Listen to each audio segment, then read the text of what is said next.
So let me ask you this question, Quinn. What do you know about herbs? None. I just got Arab friends. You have Arab friends? So did you try like Arabic food? I've seen it. Seen it quickly. Cool. Alright, question for you here. What do you know about Arabs? I don't really know a lot.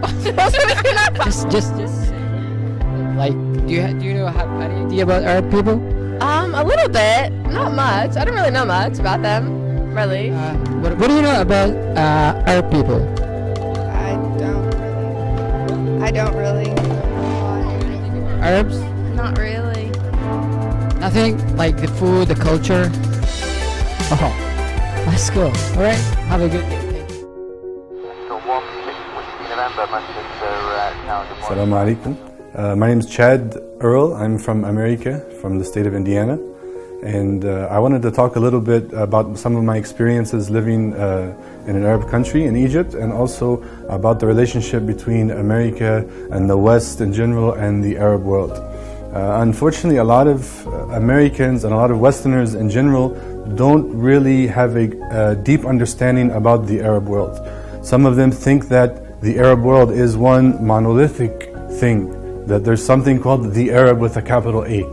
And because of that, they tend to overgeneralize the state of the Arab world and don't really take the time to really understand and get to know Arabs, Arabic culture, and that sort of thing. Now, some of the reasons that Westerners specifically don't know much about the Arab world is a lack of education, and most importantly, a lack of personal interaction with Arabs.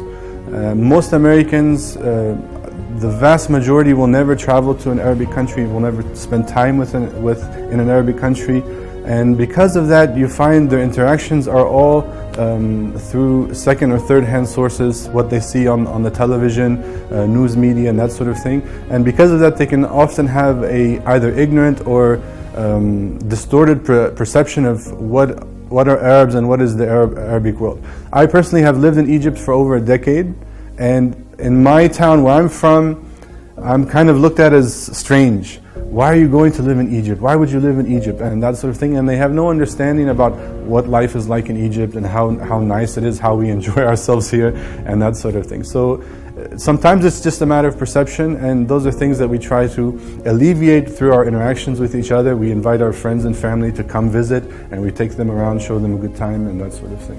We find amongst some Westerners certain stereotypes that they have about Arabs, that Arabs are ruthless or merciless, are not kind people, and that sort of thing, which is obviously ridiculous.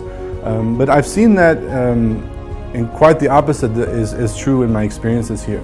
I remember one time I went with some friends to visit the pyramids, and we saw a small kitten in the street. And it was a very busy street, a lot of cars.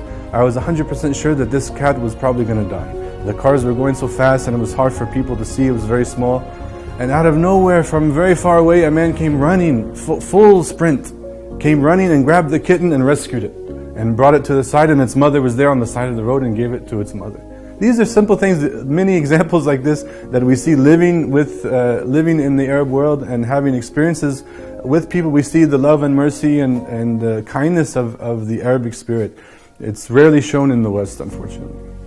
And one of the biggest misconceptions about the Arabic world that we find amongst many Westerners is the issue of women and women's rights in society and their roles in society.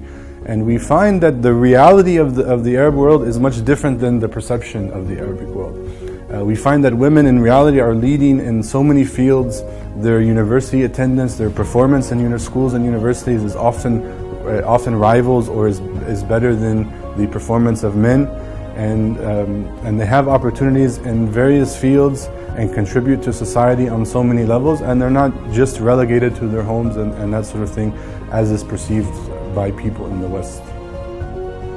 So my advice for people who want to get to know Arabs and the Arabic world is to actually meet Arabic people.